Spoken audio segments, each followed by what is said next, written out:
ngesikhathi sibheka erithi uyena owathi emhlaka-30 abantu bokufika abamashe abahambe na usephindu uma futhi olunye futhi usuku ukuthi kumele kwenzakaleni.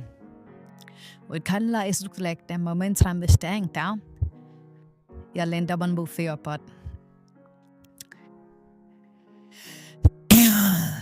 it's good abanye abantu basaqhubeka kodwa abakhorithi ngempela abantu bokufika bathathe amathuba omsebenzi. So it is what it is.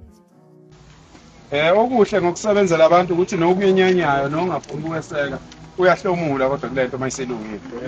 Wena ke mawumholi awunaki ukuthi obani abakwesekayo wenza umsebenzi wakho. Bafowethu namhlanje sikhuphukele entabeni thina siyokhuleka sizophuma ngomhla ka-20.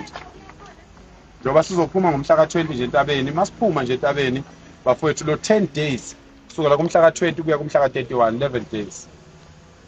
Kuvalwe izitolo zabantu bokufika. Kuvalwe izitolo ngifuna ukuzwa mina lapha eShowe ukuthi umuntu ozonivimba manithi izitolo ayivalwe uzobe enivimbelana ngoba mvelase siyobuza ukuthi bawukhokha 5 million. Ngokuqala okwesibili amaphepha abo aright yini njengoba bonke abantu benikezwe umnqamlajuqu omhla ka-30 kwathiwa bahambe bona basaleleni.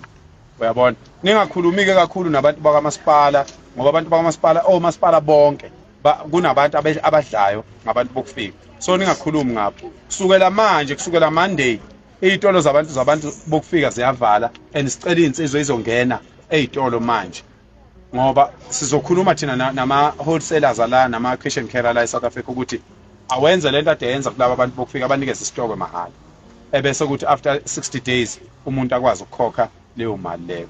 So ke sizofuna ukuthola ukuthi barenta malini. Uma berenta imali okungeyona somtshela ngisho umnikazi webhilidi ukuthi kulungile ngcono ukuhlala kungenamuntu ngoba le mali babeyirenta labantu barenta ngemali yama drugs thina ama drugs asizukwadayisa asizukurenta imali engaphezulu kwemali ofanele siyirenta. So ke okokuqala lokho okwesibili amatekisi siyezwa kulabantu bokufika ukuthi sebeyangena ematekisini into abayenzayo bafike bethengele iowner itekisi kube ngathi iowner itekisi ngelalo kanti lo muntu okufika bafike balithengele iowner itekisi bephinde bethengele isibili itekisi osekungelakhe ke elizokhesha apha kuyena.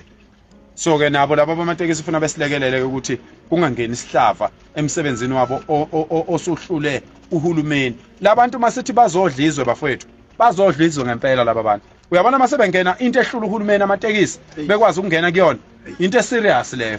Niyabona 2 itekisi icar wash abomalume inganza sikole angithi amatekisi transport nje ingena lapho yonke. Itekisi icar wash ispaza shop i-tuck shop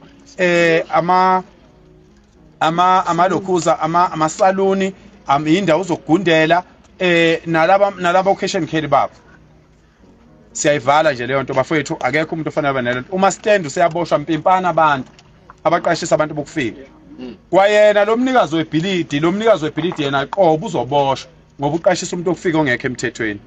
So ke sicela ukuthi ke bafowethu sonke sibambisane senze isiqiniseko sokuthi lezi zinto kusuka manje ziyenzeka. 2 sicela niyeke lento ukuthi makuhanjwa kulungiswa into bese nihambe nithi hey wena iyekeni leyo nto akusibe ubudoda leyo nto leyo iyekeni nje bafowethu siyayenza bayenza bafowethu kakhulu ayisebenzi i-aggravate umuntu ozoganga ivusa umuntu ozoganga la phakathi kwethu avela abone ukuthi hayi nali ithuba lami lokuganga. So masamba siya kumuntu siqonda umuntu thina fike sikhulume naye simthethe wendoda lalela wena kufanele ngaba usekho la eSouth Africa khona nje ade ngimbone edayisa amabhandi la anoke phela nini